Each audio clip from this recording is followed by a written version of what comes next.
Welcome to the messy side of the garage. This is my, I have no clue what year, Craftsman riding mower. I picked it up for free many years ago, and it has cost me exactly nothing until now.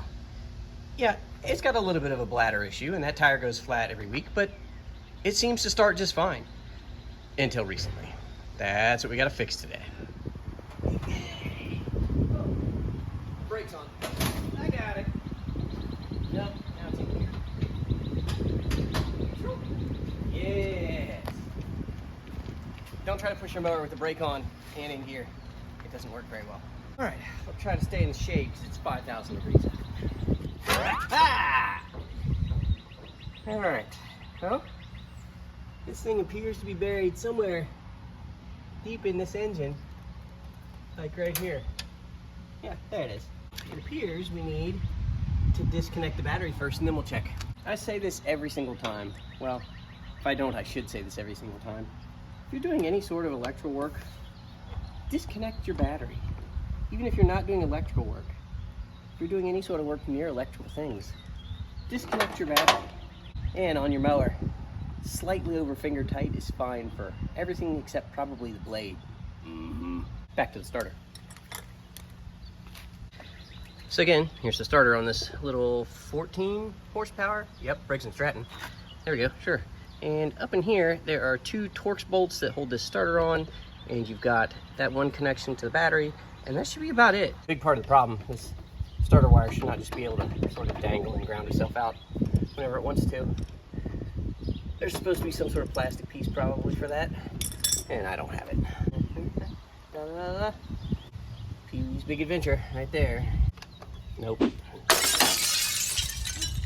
Yep, that one. That's really tight. Luckily, most of these Torx drivers have this nut here, and that is for you to take a wrench or a crescent wrench or something and try to turn it. One bolt. You should really pull up when you're loosening things. What I just did was had it here and was pushing towards my face. That's a good way to knock yourself out. Or if you're going this way, a good way to hit sharp objects and end up just like Tim the Toolman Taylor with a 6-inch thick medical record. If you don't already have that for other reasons. Yeah. You don't need to do it for injury. Torx and regular hex head. All right, so see what I mean? This is not supposed to dangle like this. Yeah, that's a power wire, and you get bzz, metal case short, bzz, metal case short, nothing, doesn't work. Okay, and it's drawing way too many amps for this to be running off a little lawn and garden battery, and I can't fit a boat battery or full-size car battery in that little battery space. So I guess the cheaper way to go here is replace the starter. Can you actually spray or at least wipe this off? This is horrible. I don't work on my mower very much, or anybody else's mower for that matter. And this thing honestly gets zero maintenance other than I changed the oil the other day, and I've had it for years, and the guy I got it from for free, I don't know if he ever changed the oil. It leaks enough, you can usually just add, but yeah, okay, fine. So it leaked most of it out, and I had to add 99% of it. It's not like I changed it, but I did over time. I just spread it all out in my yard and concrete, apparently. Either way, so it has mostly fresh oil in it, no matter how that happened. All right, I think I've wasted enough time on that. Let's put this back on. This is not going to be the most exciting thing I've ever done on this channel anyways, or in life in general. It's not really that exciting, but I don't want to keep pushing a mower around my yard. So, you know, this is actually critical to the rest of my summer. It doesn't really take me less time to mow it on a riding mower, but I can sit there. I don't have to walk the entire time. All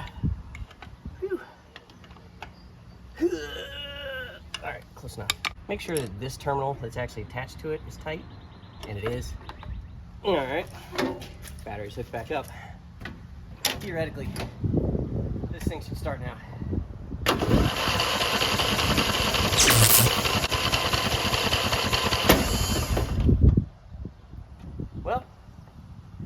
still starts as poorly as it ever has, but now it cranks much faster as it's attempting to start poorly. Perhaps I should look into whatever the cranking fuel issue is, but now that I got a new starter, I can crank this pretty much as long as the battery holds out. As usual, that's a fuel-soaked spark plug. This thing also has a massive problem with the fuel shutoff on it. It doesn't like to actually do its job of shutting off the fuel. So it's pretty much a constant drip until it fills the cylinder up and hydrolocks. And especially if I just leave the key on like I did for a couple seconds, it'll fill the cylinder up. Am I gonna look into that eventually? Probably not. Let's just crank it and clear everything out. All right.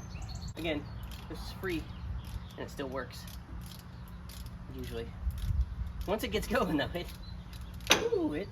yeah.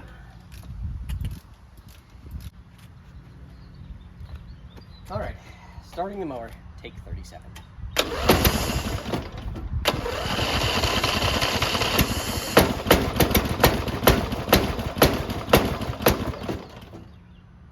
So close.